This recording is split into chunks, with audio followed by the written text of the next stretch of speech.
Alright guys, we're out in the barn today. You can see I have my E55 in the background here.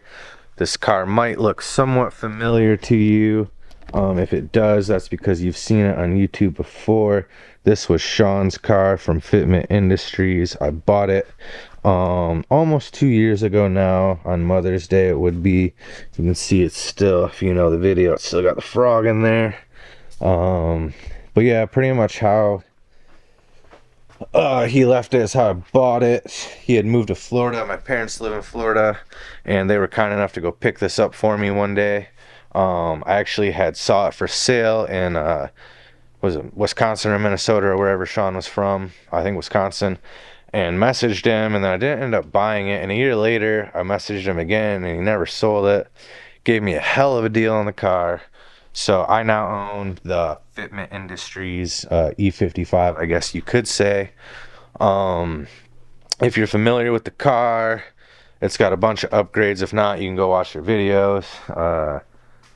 You know, Sean did heat exchangers, under hood tank, bigger intercooler pump, long tube headers, trans tune, ECU tune, and pretty much full bolt on it, like without getting too crazy. I did get the car dynoed at like one of those mobile dynos one day at the mall when we had a car show, and it made just under 530 to the wheels, and for some reason it wouldn't give me a torque readout. So, but I imagine it was in the 500s or so, 600. But the plan with this car is to pull the motor. You can see we already have the blower off.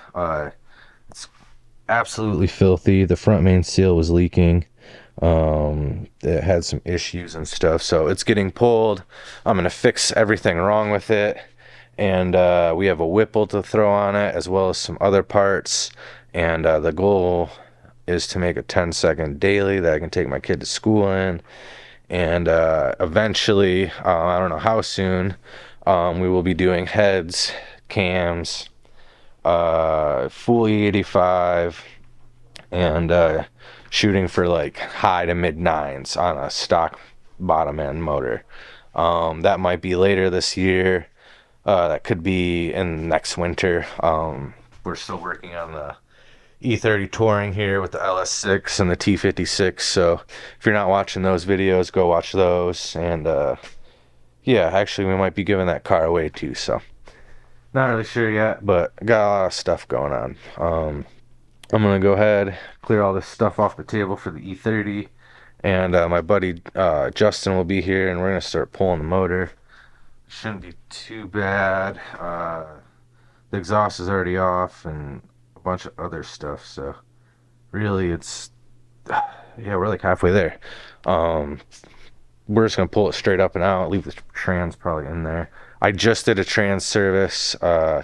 Blue top solenoids, new conductor plate, rear main seal, all new solenoids as well, not just the blue top. So I should have filmed that, but I didn't. But yeah, so this car will be ready to rock and run 10s hopefully. Next thing we need to do is find a rear end and order a wave track, which we'll do this winter as well. Alright, so we're going to go upstairs and grab stuff and get started. And if you didn't watch my first video where I go over my projects and stuff since I'm back on YouTube or whatever, we'll go up here and show you. So, see, I have all my stuff to do my fuel rail, single pass intercooler, 92 millimeter throttle body, Whipple. So here's a prime example of what the vapor honer can do. I did this surge tank on the left, I didn't do the one on the right. What else? Gaskets, line for the inner chiller or heat exchangers. Let's see, we got rear diffuser here, carbon front splitter here. We got a E63 bumper. The grill's there. So pretty much that's everything we got for this. Ready to rock. So we got the creative steel mounts there. I just want you to see how disgusting that is. That's everything on there. Look at that. Oh, I don't be in the light there. Look at this.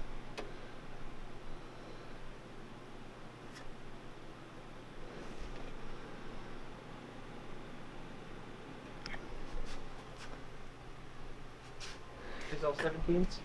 I don't know. I'm gonna zoom in on your face. All right, we're about to pull a trans.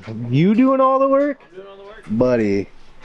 Buddy, you're not. Get fucking wine on the payroll. You're not fucking wrong. So, got all the bell housing bolts out and a bunch of other stuff, trans lines I off. thought you said you wanted to learn how to engine swap at E55. Yeah, dude, don't you want to learn how to work on these? So we're about to drop the trans and then pull the motor. Not that we necessarily have to drop the trans, but it was already halfway out. Alright, so the trans is out. It's currently day 2 of pulling this. Everything is disconnected. Upper arms are disconnected there. Calipers are hanging. What else? Yeah, everything's pretty much good to go. Ready to drop the subframe and motor as one. Should be done relatively quick, next hour or so. And then we can start taking it apart and cleaning it up and kind of coming up with a plan on what to do. I'm still debating on heads and cams just because heads are $4,500 or something. Cams are like $1,600. Then head studs, head gasket, re-gasket the whole motor. You know, I'm talking 8-9 grand probably for heads, cams, head studs, and all the gaskets and whatnot. So it's a expensive endeavor, but I don't know. I guess that's the name of the game when you're building cars and chasing 9s and 10s and whatever else. So see what happens. All right, if we did everything right, this turd should fall right out of here now. One more of these to take out.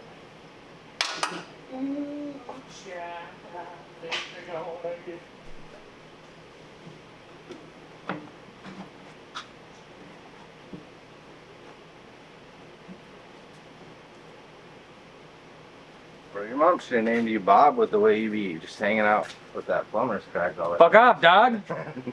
Fucking Larry or something. It's genetics. My dad's a plumber, bitch. Where do you see Larry?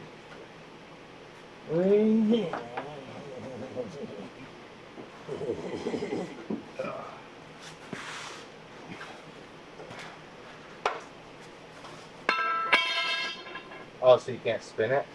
Yeah, I can't tilt it up.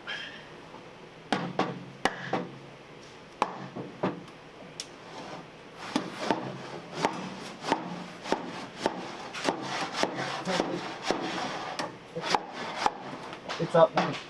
It's up now? I got this one over. Well, it should be on this one then. Alright, ready? Did you get that one over it?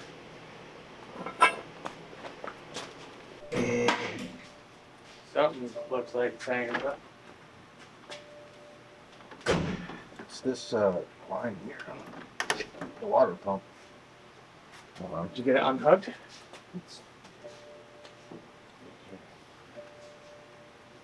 What line? This metal line here. Like go up just a cunt here. It's like literally hooked like stuck on the water pump plate. There you go.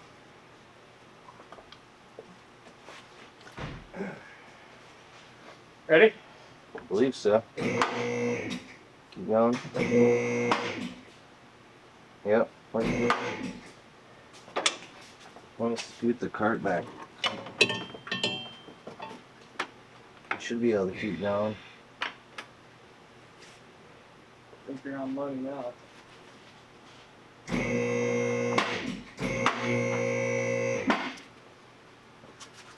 Alright, keep going, keep going. Oh, that line is leaking like a motherfucker. Ready? Yeah.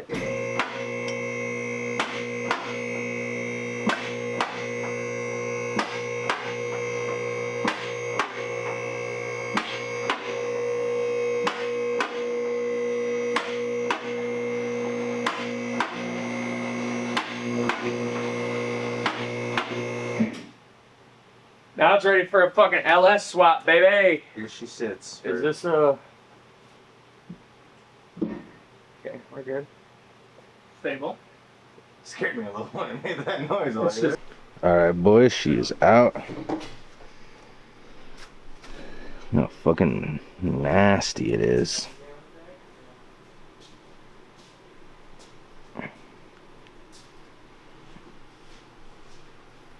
Oh my god.